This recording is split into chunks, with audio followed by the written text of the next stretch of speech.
everyone. Jamie Sumner, Chief Analyst of Seafried and Brew. For this week's webcast, we want to cover the risk of the community bank benchmark over the past 4 quarters and see how that risk has changed.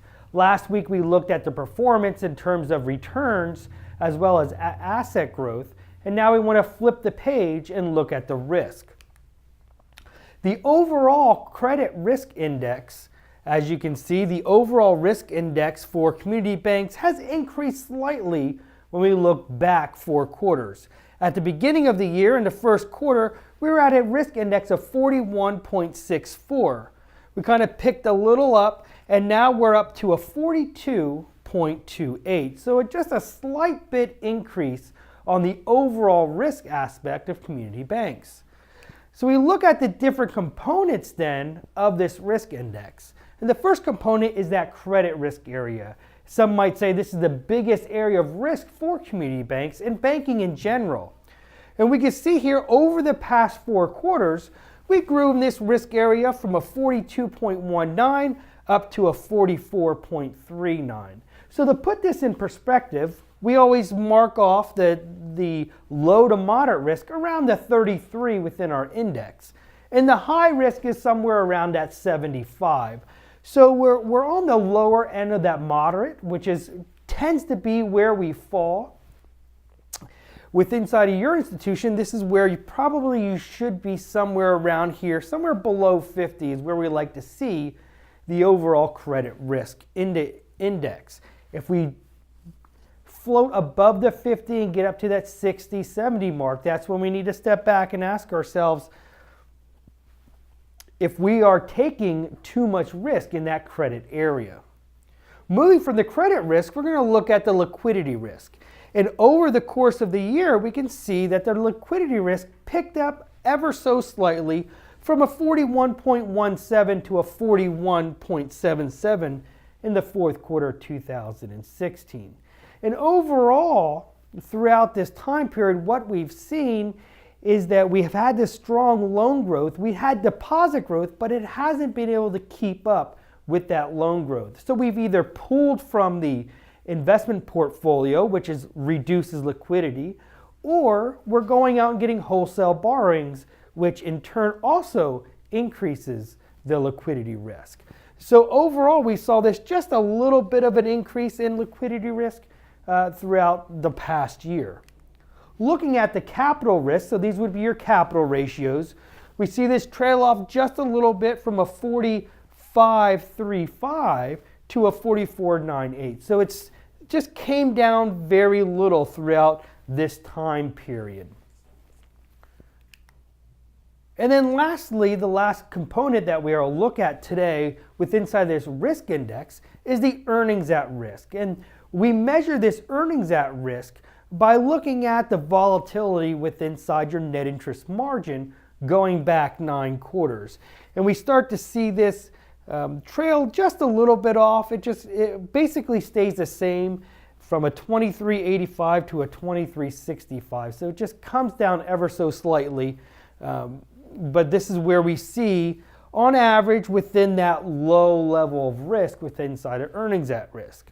Now remember, this is backwards looking. Obviously, your ALM model is forward looking, and that's where you want to link up and say, okay, are we seeing the similar layouts inside of our ALM model when we're looking at earnings at risk? Or are we starting to see our sensitivities go beyond maybe our risk tolerance or even beyond what the regulators are allowing? So we need to take that into consideration. But overall, when we look at our credit, at our index here for earnings, we're still in that low level of risk, looking at the sensitivity of that net interest margin.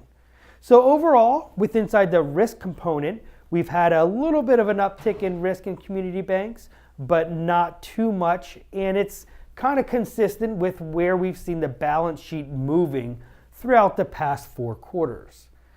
Now we want to end this webcast just looking at the different economic news that came out over the past week. And we can see that we had the PPI, or the Producer Price Index, come out, and it was a good 1.6% year over year growth in that index. So we saw a little bit of a price inflation at those producers. And the question is, will we start to see this flow down into the retailers and then out into the customers? So we saw that's a little bit of foreshadow of maybe some inflation. The core PPI came in at 1.2. When we're looking at the CPI, another indicator of inflation, we can see this year over year was at a 2.5. So that was pretty robust. And then we look at it with the core at 2.3% growth year over year.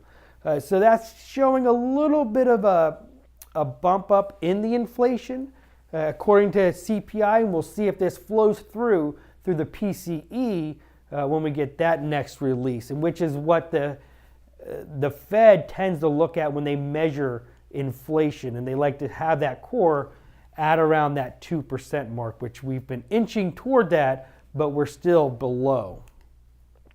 Looking at retail sales, we saw a pretty good number coming in at 0.4% month over month. They revised December, and this is a pretty big revision.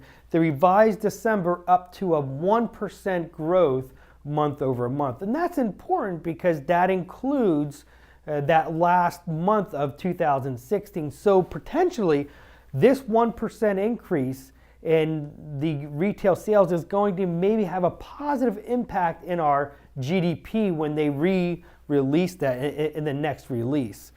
So keep an eye on that. Less autos and gas, actually up 0.7% month over month, which is another big positive for the retail sector and for our GDP. Because if you recall, last December, when the December release came out, that was actually neutral.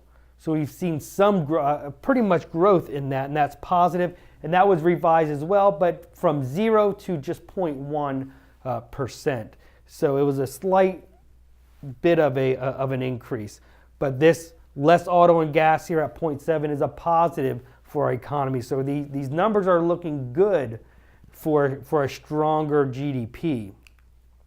And then we end with the leading indicators, month over month up 0.6%, continuing that momentum that we saw over the past couple of months, and that's a big positive. We want to continue to see those leading indicators remain positive and increasing in those positives. So that's positive. So overall, when we look at the economic numbers that came out last week, it's a positive perspective as we look into 2017. We're beginning this year off.